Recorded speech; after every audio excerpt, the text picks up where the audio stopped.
this is going to be a bit experimental because, yeah, see, I can tell already I'm clicking and I try to speak up. See the little sound? That looks pretty good though. So talk like this. It should be loud enough. It's a little bit too loud, but I'll turn it down a little bit. And then I'll give that a whirl. Maybe that's too much. Because if I talk in a normal, well, this is loud for me. That seems okay. I'll leave it. Stay in the middle. Close that.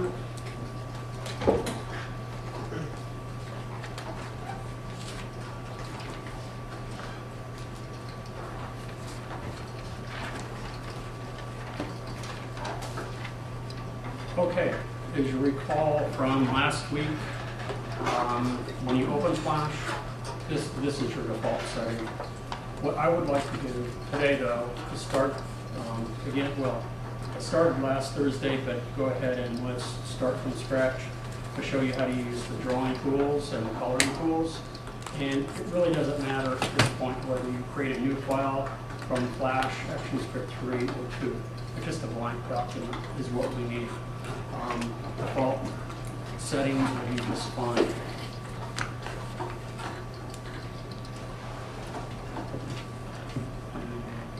This is what I was looking for. It takes a little bit longer because I'm recording everything as we go, but that's okay. Okay, let's, over to the left are all of our tools, and that's really pretty much what I'm going to cover today. Does everybody understand first that Flash is a vector/object-oriented program? And do you understand the difference between that and a bitmap? Flash is a vector/object-oriented program. Question was what kind of program is it? Yes. It won't let me open Flash. What error message is it giving? It says permissions open. Okay, pick a different computer. There's one here. Okay. Let me go through this and then we'll do it, because it's not that important that you will follow along.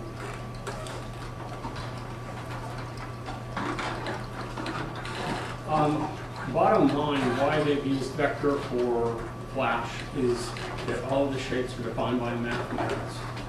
And that means that when it comes to loading objects, sizing objects, they require really small file sizes, teeny tiny, so that they function really, really efficiently. And that's why that was adopted.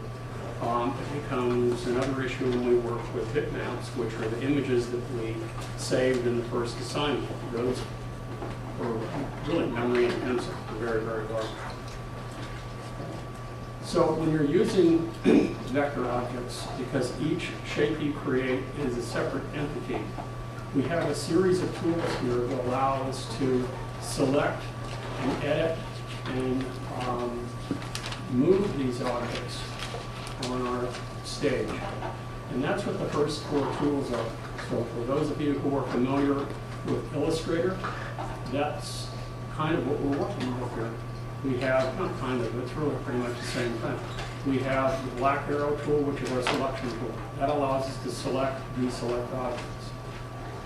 We also have, this one says sub-selection tool, but in Illustrator it's called the direct selection tool.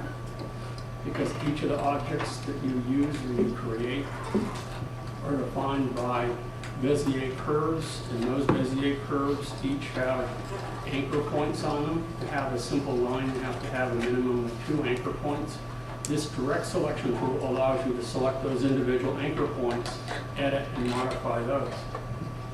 And we have the free transform tool, which allows us to resize, rotate, skew, do any number of things on the fly very quickly without having to use any other tools. And then we have the lasso tool. The lasso tool is nothing more than when you click and you drag on the screen, it allows you to select shapes in a little bit more freehand fashion. The next group of tools And you'll see that these are grouped in little separate groups here. The next one is the pen tool, which for those of you who haven't had Photoshop or Illustrator, it will be a very difficult tool to get used to. I will cover it today, but it's probably the hardest tool to get used to, especially when I teach the Illustrator class. It used to be the core of Illustrator, and it's the hardest to really get used to. Then we have our type tool. So if you wish to create any kind of type in here, whether it be for a simple headline, for a button, or body copy, we will use this tool here. For simple lines, we use the line tool. Then we have a series of shapes that are available under this tab. We have a simple rectangle, oval, and something called a rectangle primitive, which is a little bit different, but not too different. We have our oval primitive tool, which is a little bit different than the oval, but not too different. And we have, they call the polystar tool. And I believe the reason they call it that instead of just polygon is if you recall from next Thursday, you can also make star shapes as well as polygons. And they have as the icon a hexagon, but you can make triangles, you can make hexagons, octagons, decadahedron, whatever they are, as many sides as you want. That also brings us to, when you look at the little tabs, you'll notice that some of them have a little tick mark in the lower right-hand corner. That means that there are additional functions under that. So for example, if we go back to the pen tool, you'll notice that the first one is the pen tool. If you wish to add anchor points, you can. If you wish to delete them or convert them, you can too. So that adds additional functionality to the pen tool. Similarly, by default, when you select your basic shapes, we have a rectangle, but under that we have the other options as well. Next is the pencil tool, just what you might think. It's freehand, single line. We have the brush tool that allows us to make bigger, broader strokes and in a variety of shapes, from using round brushes to square brushes. Then we move on now to the next series of tools, which allow us to modify or edit the properties of our drawing tool or painting tools here. There is the inkwell, which allows us to control the stroke of a path or of a shape. So then we have the fill bucket that allows us to edit or change the properties of the fill of a shape. And the next one is the eyedropper, and what that allows us to do is to take from any shape that exists on our stage and suck up the color. So if we want to, if we can't remember what color it was that we assigned to that, it allows us to grab it and put it in our palette. Next is the eraser tool, and even though this is a vector program, it has an unusual feature that allows us to erase. Normally you can't do that, but this is and has been unique to Flash for a very long time. And as I mentioned last week, now that Adobe has purchased Macromedia, they've adopted that tool and put it into Illustrator. So, the next is the hand tool, and that allows us to move the stage about, especially when you've zoomed in and you can't see the entire stage. You can move it about by clicking and dragging.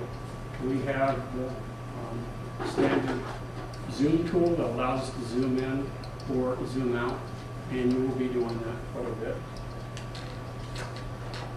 Then the next series of elements along the toolbar here allow us to control the color of our stroke. That's what this one is. The one beneath it is, well, allows us to pick from any one of our 216 web-safe colors. Then we also, below that, have our fill bucket, which allows us to control the color of the fill. And when we select that and we click, again, we have any one of 216 default colors. Then beneath this little tab, or this little unit, we have the default foreground, or sorry, not foreground, background, that's Photoshop. This gives us the default stroke and fill color. The little tab to the right allows us to invert our stroke and fill. And if we wish to choose to make either no stroke or no fill, we can do that as well. And then these two can allow us to control the zoom in and zoom out. And there are keystrokes that make many of these much more efficient, so that if you memorize some of the keystrokes, you don't have to use some of them.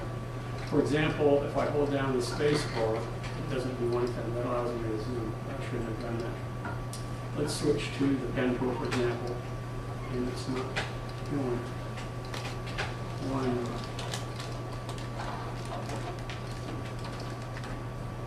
Okay. I don't know why that is. I guess maybe we'll change it. It used to be if you just held down the space bar, like in Photoshop or Illustrator, it would move it. For some reason on mine, it's not. Similarly, instead of using the zoom tool, let me try. Hopefully they haven't changed that. If I hit Command plus, that allows me to zoom in. If I hit Command minus, that is working. That allows me to zoom in. Space, but maybe let me roll over this for a minute and see if there is. Nope, its hand tool is H. So if I hit H, that's what they did. They changed it. It's no longer the space bar, it's H. It works on mine. Really? Okay. I have no explanation.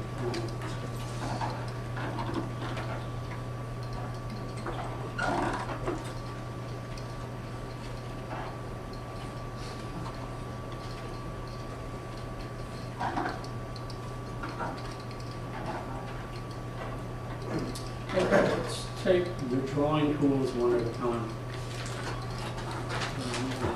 We'll actually start with a simple shape rather than start with them. Let's start with a simple shape, and I'll come back to the pen tool and the type tool and the script. These are probably more important. So what I'm going to do is create some basic shapes and show you how you can control the stroke on the path. So by selecting the rectangle tool, you'll notice below here are some options that allow to add functionality to this. Remember we talked about last Thursday object drawing? I'm going to turn that off for the time being. It's selected usually by default. And what I will do now is I'm going to create two simple rectangles, maybe three. And I'll start by creating one simple rectangle with a black fill. And I'm going to invert that. I'm just going to make a rectangle with a simple stroke. And then maybe we'll make one with a combination. So we'll go ahead and click here. Let's make this maybe a green fill. Okay, so you can see that we can make simple shapes like rectangles, and we can control the fill, we can control the stroke, and they can work independently of one another. Now, because there is no stroke on the first rectangle that I selected, when I select it, you'll notice by clicking once, you'll notice that there is a little dot pattern. I call that selection. That lets me know that this shape, in fact, is selected. And now, with the selection tool selected, I can click and drag and move it anywhere I want on the stage. Similarly, I can, now this is where it gets tricky. With the rectangle, the path, notice that when I move over the edge, the icon changes. You'll see a little curve in the lower right-hand corner. That means if I click and I drag now, all I'm doing is I'm editing that one part of the stroke. If I click on the edge, notice that I see a selection mesh only on the edge that's selected, which means if I click and I drag now, I've only affected one part of it. So even within the stroke, each side can function independently of the other. If I double click, now you'll notice that the selection mesh covers the entire stroke. Okay, now we have similar issues when we select or want to select a rectangle that has both a stroke and a fill. If I move over the edge and I click and I drag, it allows me to manipulate the sides and edit them in a little bit more freehand way. I'm hitting Command Z, by the way, to undo. That is a universal command. And likewise, if I move over the edge of my shape and I double click, notice that when we select, the stroke is selected. If I move outside and click, it's deselected. If I click once on the fill, notice that it is selected, and when I click and I drag, it's independent of the stroke. If I want to select both the stroke and the fill, then I need to move inside the shape and double click. And now both are selected and they move together. Okay? And that gets kind of strange. So what they have done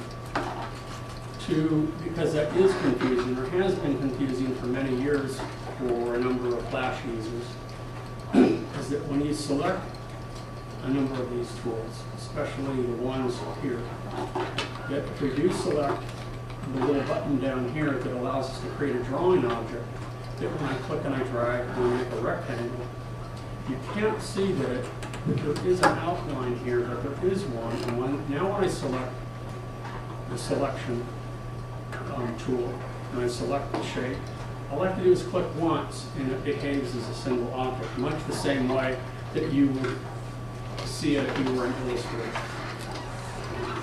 What did you do to do that? There's a little button down here. Oh, That when you select the tool and you're going to create the tool, it's this one right here. It says Object Drawing. So it becomes a drawing object.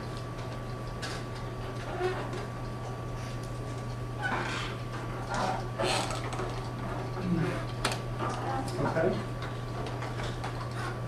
Again, if you want to erase the entire stage, just double click on the eraser tool and everything disappears.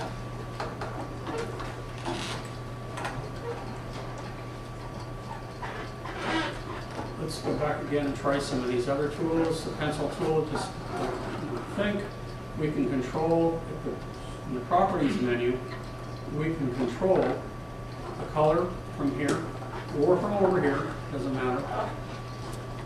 You can make it a nice deep pink. I can control the stroke from here. I can make it a 5, 6 point stroke. I can control the kind of path, whether I want a solid line, hairline, a broken line, a squiggly line, any number of these. And that's true for all the shapes. You can control the path in a similar fashion. And now I can click and I can drag, and I make a simple stroke, and it reads it as a single shape. And remember, because I had the button selected, it sees this as a drawing object. And it's important to notice the difference aside from how you select. But remember on Thursday when shapes interact with one another, if they're the same color or different color, that's going to be important as well. Brush tool, and again, there's added functionality down here, but you'll notice that we have different brush shapes. Here, different sizes, different shapes. If I want a square, I can do that. If I want a round brush, I can select that, or an elliptical brush so it has a more calligraphic feel. It just, these are pretty old style tools, really, many of them. And you might find them useful, you may not. Let me go back and make a shape again. And click and drag. Oops, let me go back. And then I want to select fill, green. Notice that I've made a rectangle and I decided that I want fill to be green. Even if it's after the fact, it's not a big deal. I can go back and select the green fill, select the fill bucket, and move my mouse inside and click, and it fills it with the green. Likewise, if I decide that I want to change the color of the stroke, I can change the stroke, fill, select the inkwell, move over the stroke, and click and fill. So these are infinitely editable. I'm going to go ahead and select the stroke and delete it. And now I'm going to, oh, I know what I was going to show you. I'm sorry. I'm going to go down in order. Let me go ahead and change this. So, for example, I have in my fill color, I have a red fill, but what if I've forgotten what color I selected for the rectangle? If I select the eyedropper tool and I move over a shape, even if it's unselected, and click, notice that it gives me the attributes for that.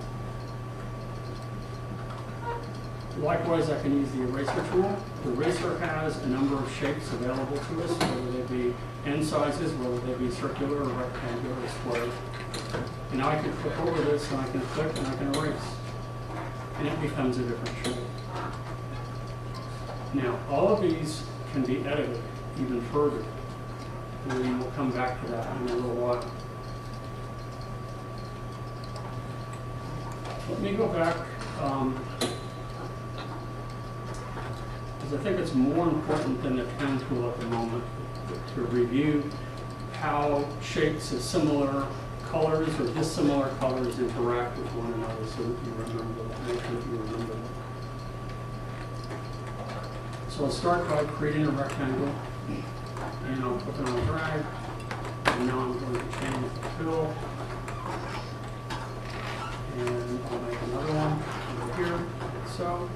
So they have the same stroke and they have different, each has a different fill. I'll double click on this selection mesh and I purposely turned off Smart Object and I'm going to overlap these. And I will deselect and I'll double click again and I'll move. Notice what it did. If there are different colors and one overlaps another, the one that's on top will be a cutter and it will serve like a cookie cut, that when you select it again and you move it, whatever was underneath that shape is now removed.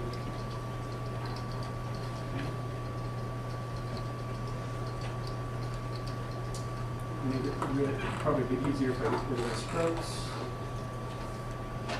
And I'm going to now go ahead and use the fill bucket and fill the green with that as well. And again, show you that when I overlap the two, and I deselect, and now I select again because they are the same color, they're united. And they don't have to be both rectangles. They can be circles and rectangles, and triangles and rectangles, and whatever. You can continue to build and make very complex shapes, starting with very simple basic shapes.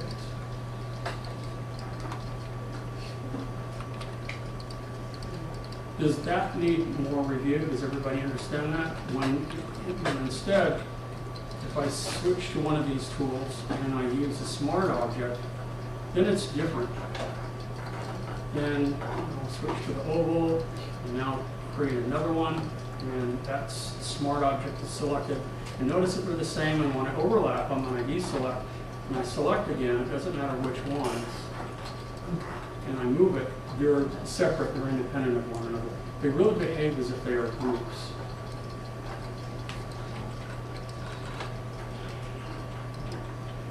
But any time if I wish to edit these or change their behaviors, I can. This is not a permanent change. If I decided after the fact that I wanted to turn these into shape objects, I can do that. I can select one and I can go lock on and select break apart. That's one way of doing it, Command B. And notice how it changed, and you see the selection mesh now. So if I wanted to change both of these, I could do that. I could select this one as well, and I could go to Modify, break apart. Now they're both selection meshes or shape objects, and now when I move on top of that, and I deselect and I double click and I move it again, it cuts apart. If I want to change one independent of the other, so if I only wanted to change the behavior of one, when I double click on this smart object, notice what happens. Any other object on the stage grays out, and I'm only focused on inside the container of this object. And now when I select it, even though it was a smart object, notice that when I select either the fill or the stroke, that they behave independent of one another, just like a shape object. Another place to look as well is up here. I'm no longer in the scene. I'm in something called the drawing object. And this will become really important when we get to symbols, because symbols are nothing more than containers as well. That on stage they will have a certain behavior that you go inside those symbols, inside the container called the symbol, and you can change the attributes of that object.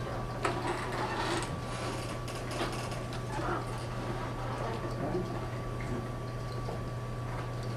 Does that make sense? And when I want to go back, now I click on Scene, and it takes me back, and notice how the behavior of this changes.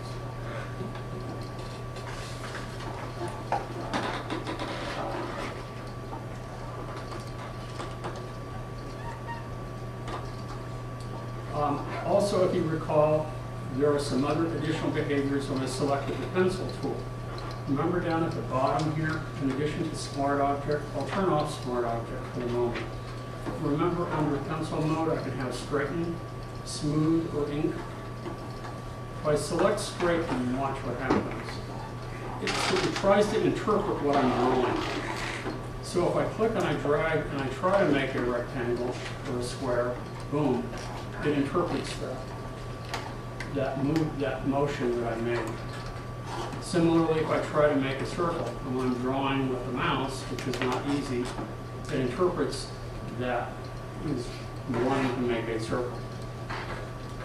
Now, instead, if I switch from straighten to smooth, all it will do is it will take whatever crude drawing I've made, and it will try to smooth it out just a little bit, but it's not going to change it as much as it did with the straighten. Similarly, when I try to make a circle, it sort of smooths it out, but it's still pretty crude. And then the last one, if we switch, and let me select the drawing tool again, and I select now ink, all that does is it leaves exactly whatever shape I was trying to draw. It does not smooth it out at all. So if it's really crude, it leaves it pretty crude.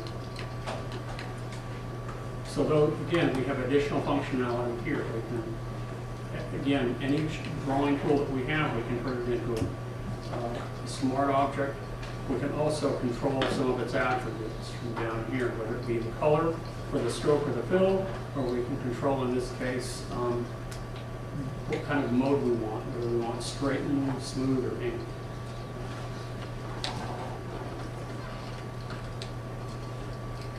Okay. Let's go to the pen tool. Now, the easiest way to create an object with a pen tool would be to draw a simple straight line. I know we have a tool for that, but if you want that, you need a minimum of 2 points to make an object. So I'll go back to what I call black line here so you can see a little better. And if I click and I move the mouse, notice it left an anchor point, that's what this little dot is. And if I move to another point on my stage and I click again, it makes a path. And you'll see at the base here in my properties panel, I can control the thickness of this on the fly. I can also control the color. Now, it's not changing anything at the moment because I need to go back to my selection tool. And now when I select it, now I can go ahead and I can reduce or fatten. I can also change the color from here. I can also change the properties of the stroke from here. from a straight line to a squiggly line to a really kind of crude, kind of grainy line. So all of these can be changed quite dramatically. But to go back to the pen tool, again, to make the minimal shape, click, move the mouse, and click, and I have it back. Switch back to black. Now, to make a shape, again, a simple polygon shape, you either go in a clockwise or counterclockwise fashion. You click, move the mouse, click, move the mouse, click, move the mouse, and when you come back to where you started, notice that there's a little circle in the lower right-hand corner of the icon, and that lets me know that I moved back on top of where I started. Now when I click, it is a closed panel.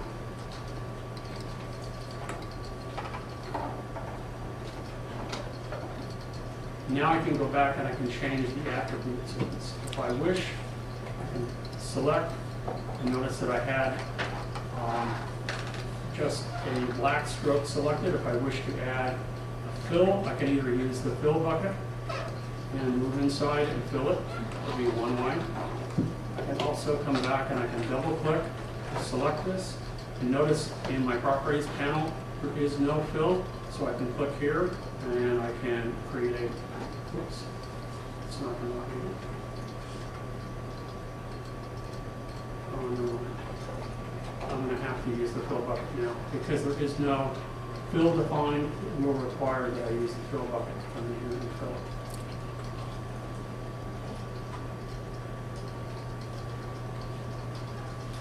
To make a more complicated shape, we do the following. You click and drag and move the mouse, and click and then move the mouse, and then now if I want from point B to point C to be curved, I click and I drag. And when I drag, notice that it pulls out what are called tangent handles. And tangent handles function kind of like a teeter-totter. That when you pull on one part of the handle, it affects that part of the path. And when you pull on the other part of the handle, it pulls on the side, the other side, and affects that. And now when I click and I drag again, notice it continues the curve. And then when I click and click, I make half of my own that's fairly more complex. Now you can see wherever I click, there is what is called an anchor point. To edit those anchor points, I need to use the direct selection tool. That's the white tool here. They call it the sub-selection tool. To edit any one of those points, you click with that tool and drag. Click and drag. And you'll notice that when you select a point that has tangent handles, you can either drag and move the point, or you can click and drag and move the tangent handles and affect the curve that way. I can also, with the direct selection tool and some of the sub-selection tools under the pen tool, I can add anchor points to this and make it more complicated. I can remove anchor points. I can also convert anchor points. And what convert means is that I can change this curved point to a corner point, or I can change this corner point to a curved point. Either way. So let's add an anchor point. To add one, I move over my path somewhere where there isn't an anchor point, and I click. So I'll go ahead and move here, I will click, and notice that I've added one. Now if I wish to move from here, this, see how it's attached? Now watch what happens if I want to remove that point. If I say delete anchor point, what it will do is that it will take, and if I wish to remove the point that I just added, it will take and create a path, the shortest distance between these 2 points that lie on either side. So it will return it to a straight line. If I wish to use the convert anchor point tool, notice where this is a nice sharp corner, but when I click and I drag, I pull out tangent handles. Likewise, when this is a nice curved path, when I click on it, notice it changes it to a sharp, abrupt point. So if you're not familiar using these, you're probably not going to use it much in this program. If you've used Illustrator, it should be almost identical. There might be some differences that I'm not remembering, but for the most part, it is the same.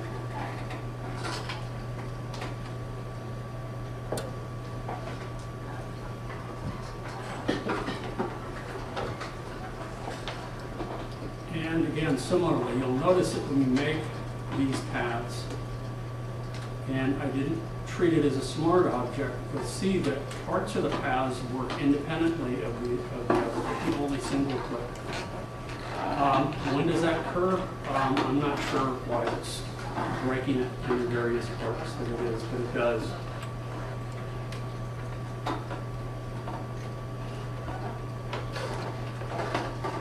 Now, also with each of these shapes, we started, I'll try the oval tool and create a simple circle. And if you want to make a simple circle or a square, to constrain the proportions, hold down the Shift key. That's true for, as far as I know, for almost every program I'm aware of. That holding down the Shift key, if you're moving an object, will constrain the movement of vertical, horizontal, or diagonal, or 45 degree.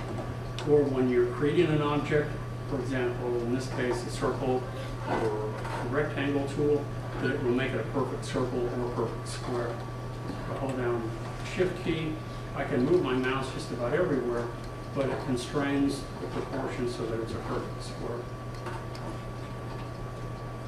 Now, these are like primitives, so I mean basic shapes, but even though they are primitives, they are comprised just of anchor points and individual paths, just as we did with the pen tool.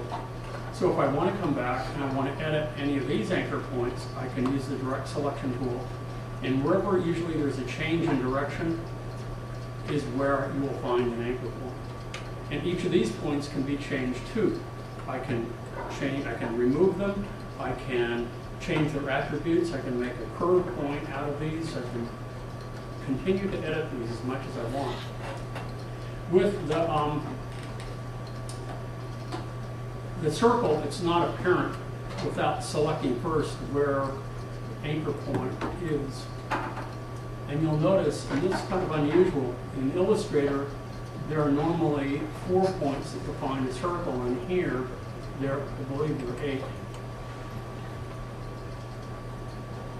See how when I click on one, I can change its properties, and clicking and dragging, and change and manipulating the handle. We can also change the shape's properties by using the free transform tool. So by double clicking on this shape, you'll notice that I can change its vertical, horizontal proportions. I can hold down the Shift key and I can constrain the proportions and enlarge or reduce the shape. I can move over a corner and I can click and drag, and notice how it allows me to rotate it freely on the fly. That's what that does. There was also an additional tool that they added down here to distort. The rotate and skew. If I move over one of the center or middle points here, that allows me to skew this in either direction. If I wish to use the free,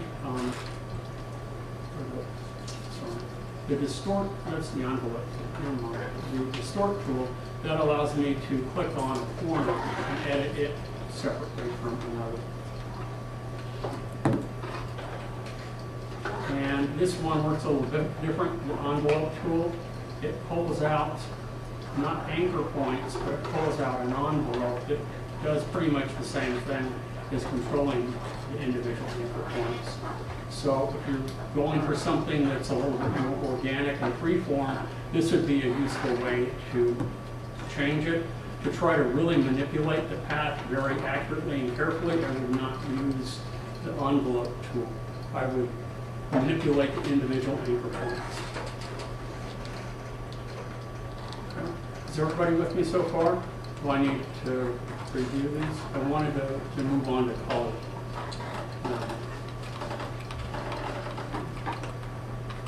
Really? Yeah. When you use the convert anchor point tool, you have to click on, if you're on a rounded surface, you have to click on a point or just anywhere else? Yes, you have to select, when you use the question is when you use the convert anchor point tool, and it doesn't matter whether it's a circle or a line or any shape you created in order to convert, use the convert tool, you have to select an anchor point. Because that's what you're converting. You either have a corner anchor point, that's what I call it, or a curved, rounded anchor point. And it will toggle back and forth, change it one or the other.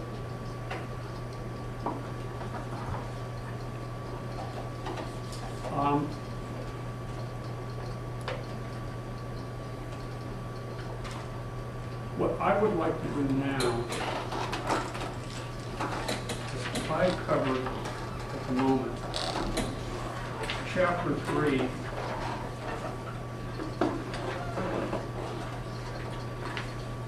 through exercise pretty much 5.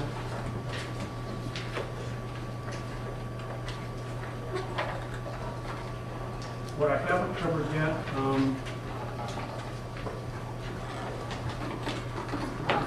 are grouping objects, which are a little bit different.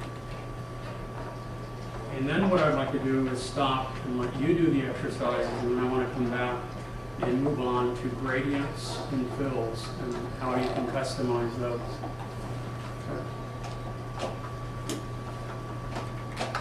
And you'll select some of the basic tools like a rectangle. So let's try the polystar tool. I haven't done that. By default, it's a pentagram.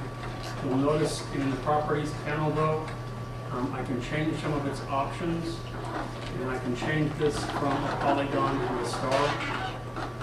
And now when I click on a drag, notice that I make a star.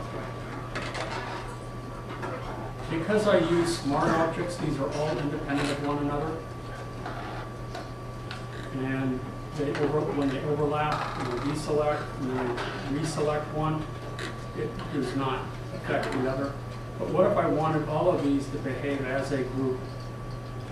If when I moved one, the others moved, if I resized one, the others are resized. To do that, you need to select them all. Or if I want to make 2 in a group, I can do that. You need at least 2 to make a group. To select multiple shapes, I either hold down the Shift key and select them, or I can use something like the lasso tool, and I can click and I can drag around these. And whatever shapes are contained within that shape that I created with the lasso tool, it will select those.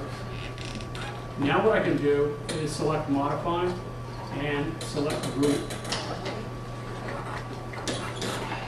or Command G, Apple G. And now notice what happens when I've done that. Instead of seeing the smart objects separately and independent of one another, I see a bounding box in blue around all of them. So now they will behave as one. So if I use the selection tool to move, they all move as one. If I use the free transform tool and I move over the corner and I wish to resize, notice that they all resize. If I wish to rotate, they all rotate. So now they behave as one. What if I want to change the properties of one of them and leave the rest alone? I can still do that. I do that by double clicking. And by double clicking, now I'm inside something called a group. And I see the 3 separate objects gone. And now when I double click on one of these, notice that I'm not only inside the group, I'm inside something called the drawing object. And now when I select this and I resize it, notice how it's only affecting that one. You see how this is like the Russian doll that I built up early on? Well, it'd be worthwhile me doing that again. That, when we're on the scene, you see something called a group created. When I double click on the group, you see individual elements in the group. Then when I select one of the elements in the group and I double click on it, I'm inside that smart object, and you'll notice that this is a shape object inside here. And you can tell because these elements on the stage are grayed out. You can also tell by looking right here, and it will be critical when you're working in Flash that you pay attention to this, so that you realize that you're no longer in the main scene. You're in something called a drawing object, or you're in something called a group. Or later on, we're in something called a symbol. And then when you go back to the scene, now you'll see what it is red. I can always ungroup these. I can go to Modify, Ungroup. Now they're back to independent objects. Okay, I can always take these smart objects and I can break those apart. So you can always reconfigure these as much as you like. Does that make sense?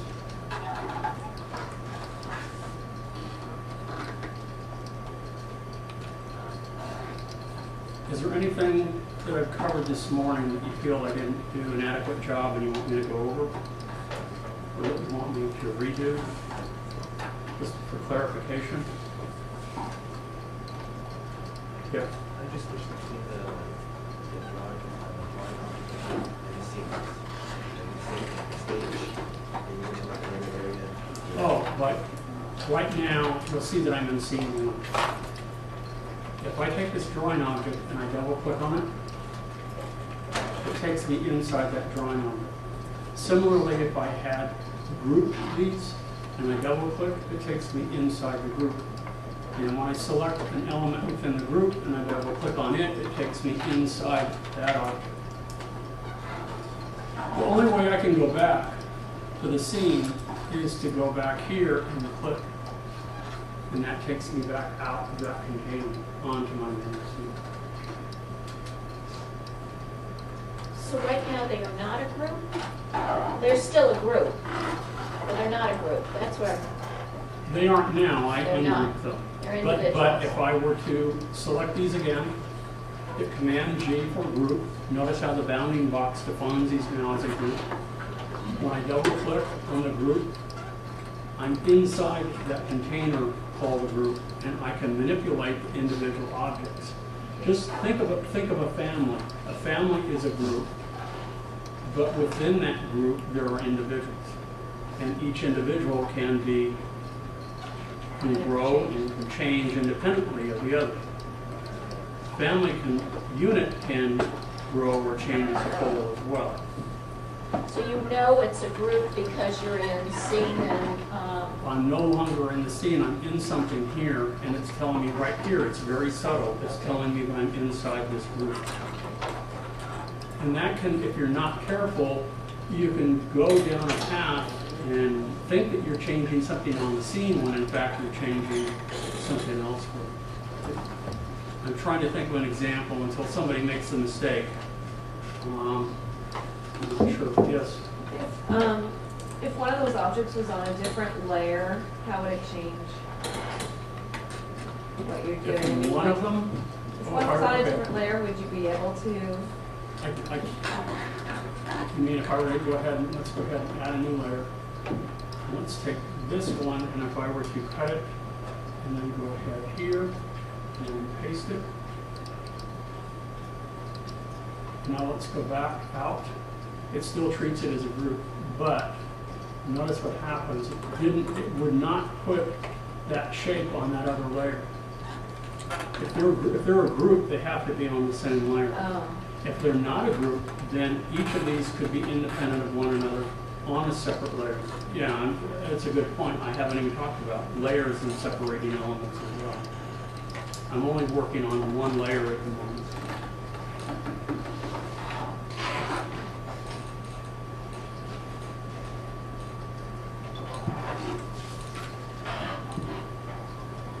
So this would be a good time to stop, let you do these exercises.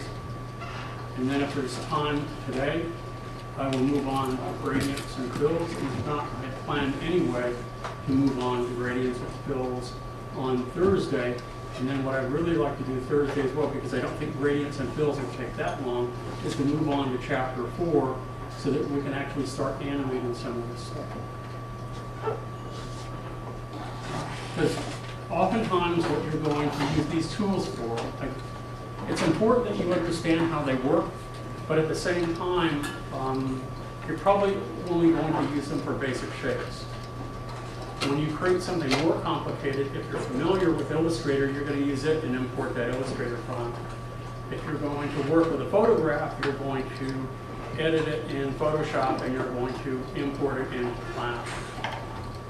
So Flash will only be used to animate it. It won't be used to actually edit the original file or to manipulate it. Okay.